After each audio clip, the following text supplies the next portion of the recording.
Welcome, everyone, to another one of our Sawdust City Happy Hour tastings. My name is Marshall Ferguson, and I am sitting in Hamilton, Ontario, and it's beautiful, it's warm and whatnot, but man, I wish I was where Sam Corbeil is right now, the brewmaster and co-founder of Sawdust City Brewing Company, of course, as he is at the Canadian Brewing Awards. Sam, I have thoroughly enjoyed your takeover of the social media channels because Well, because it is so you from everything that we have done here between CFB and Sawdust. It's so fun to see you just riding around, meeting up with people, having pizza, having beer, going from city to city, meeting up, having a good time, sharing some cheer. What has the last couple of days been like for you? it's been a bit of a whirlwind. It was great to, hit up these places and see the faces and high fives that I haven't seen in a year and a half. And, these are guys that we routinely saw all the time. We do collabs with, we share stories, we go to award shows, and just haven't been able to do that for the last 18 months. And then just to be able to do it has been awesome and super fun. And Quebec City is a great host city. It's such a beautiful, architecturally amazing city. Like just walking around old Quebec today was wonderful. And there's so much pizza here. It's funny you say that because I think the last time I was there for an East-West Bowl, I did stumble into some place, and the first thing I saw was a delicious looking pizza someone else was having. I did one of the yeah, just give me that because that looks awesome. Yeah, man, it's like they're everywhere. So I'm it's been also my goal to try as much pizza as possible, and I'm now on day 5 of consecutive pizzas, so it's going well. Well, I would suggest because I think there's always this balance, right? But whether it's beer or pizza, otherwise, where you say, "Well, I'll have like a decent week where I'm doing all this, but next week I got to take it easy."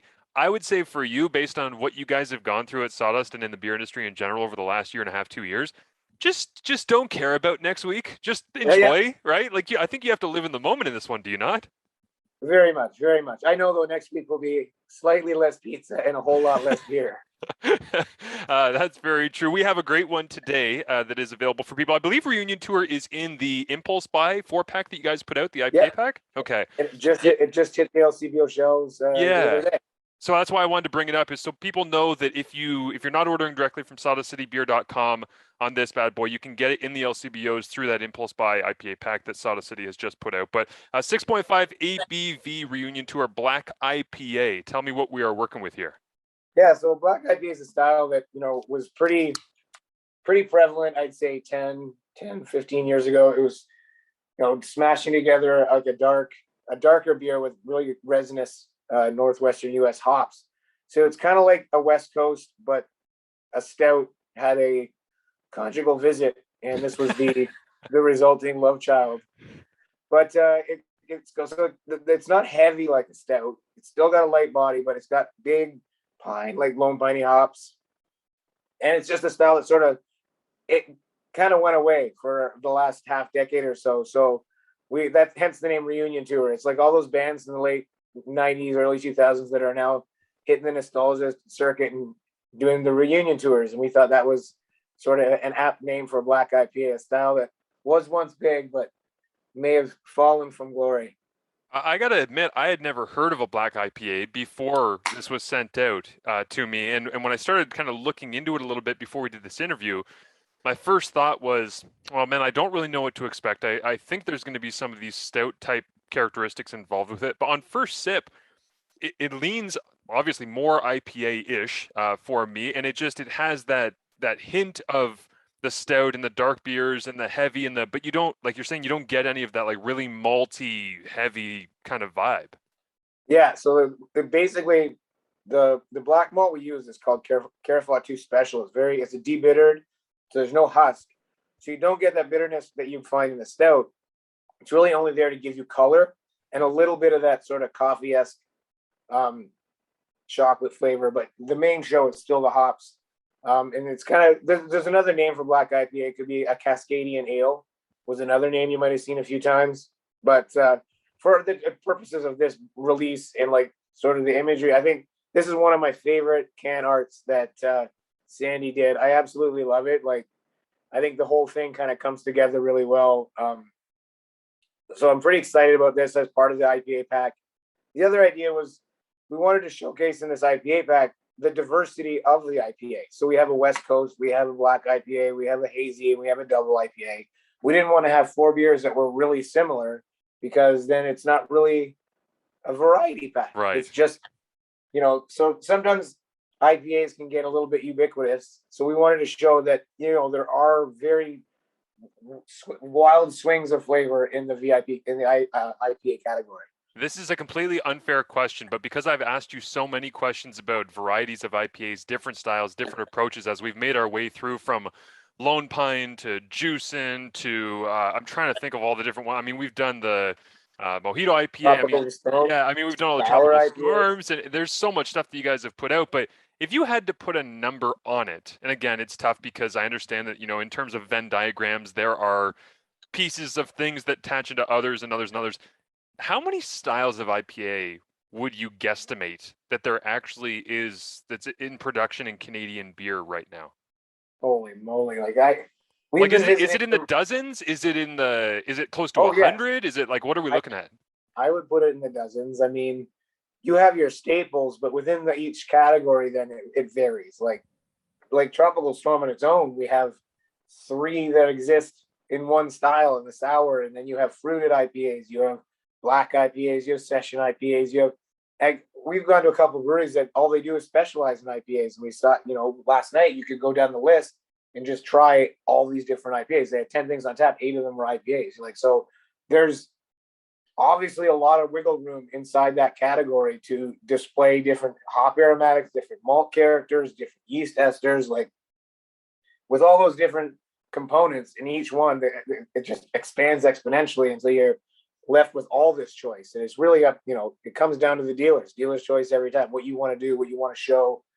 Our IPAs, typically the yeast is kind of background. It's mostly about the hops and the drinkability. Some guys really focus on the yeast. So it's exciting that you can have all of this and still live in that one category.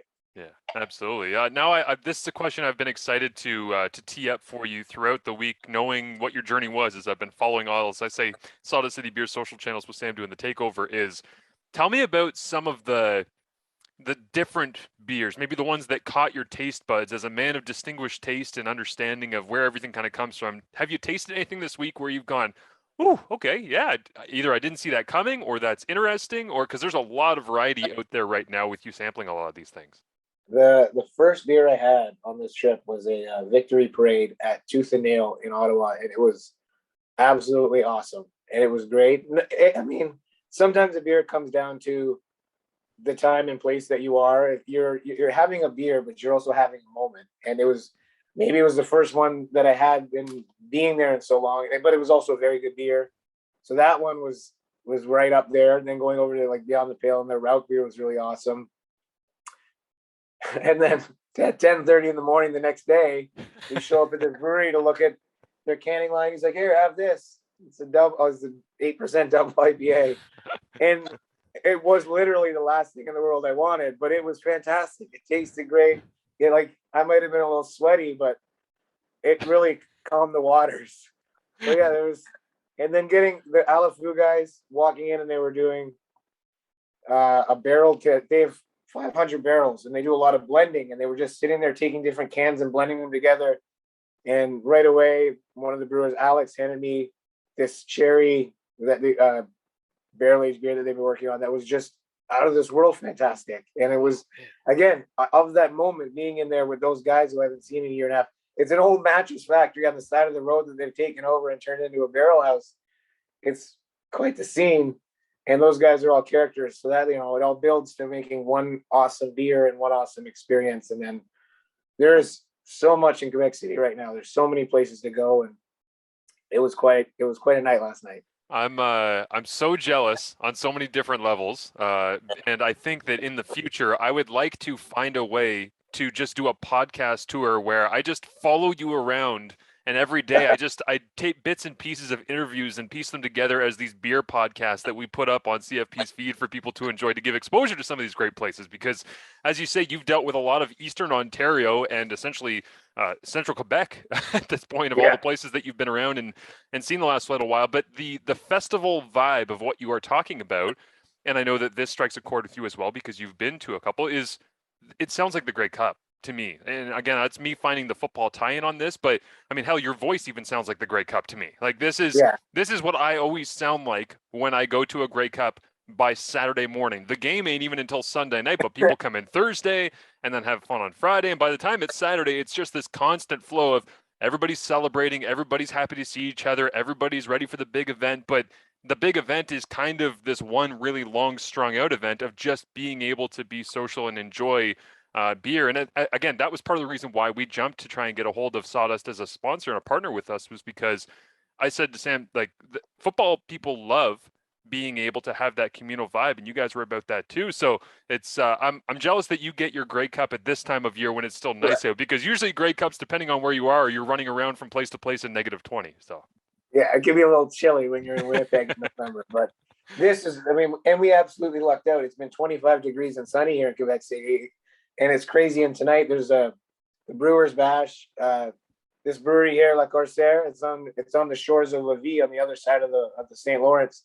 So we take the ferry across, and then he's got all this beer waiting, and all the brewers get together, and that's sort of like the party before the party, and that's when we finally get to see everybody. The sort of the conference show is a little subdued this year. There's a lot of still regulations around COVID. There's a lot of separations. You're not always necessarily seeing everybody, but once the conference is over and everybody's free to go out on their own, it's when everybody comes together. And same with tomorrow when the awards finally get released. It'll be a very big sigh of relief, like this has finally happened again. But tonight will be definitely a fun time. And of course, there's a great brewery. Like, we had some pints yesterday, and they're nice low ABV British beers. And sometimes this is a marathon, not a sprint. So you gotta pick your battles. This is why I also picked this beer out of all the other ones I sent you, because it was the lowest ABV. I'm like, I was wondering, because for the background on this, Sam sent me some of the Super Juicin'. He sent me Lone Wine, which is a beast of a beer. I can't wait to try with you, but I know some of those are pretty intimidating. And when you said, "Yeah, let's do a reunion tour," I was looking at them and I go, "Oh yeah, I get it. I totally get it." Because again, I've been there at Grey Cups on Saturday afternoon. You're watching the Vanier Cup, the U Sports National Championship game for the college teams in Canada, and you still got to go Saturday night, go see some people, and then Sunday morning, the tailgate for the Grey Cup, and then go to the Grey Cup game in the afternoon or the evening, and you're like, you know what? Maybe let's not go above 7% for the rest of the day. it's all about pace, and you got to know, because like this party doesn't start till after dinner, and I might be at home early if that was another situation. So. Well, I thank you for cracking one with me here, Sam. It's always great to catch up with you. I hope that you have a blast out there. I know leading up to it, you were talking about some of the stress and the pressure and everything that goes into this event, but to have events like this is what makes these things special, right? Without being able to come together and celebrate beer, or come together and celebrate football the way we do at Grey Cup festivals, the hell are we doing? We're just making beer and just playing football, right? You got to have those communal moments. So I hope that you do get a chance to enjoy it and eat your heart out with all the pizza you can in Quebec City. Okay. Thanks, buddy. Cheers. Cheers.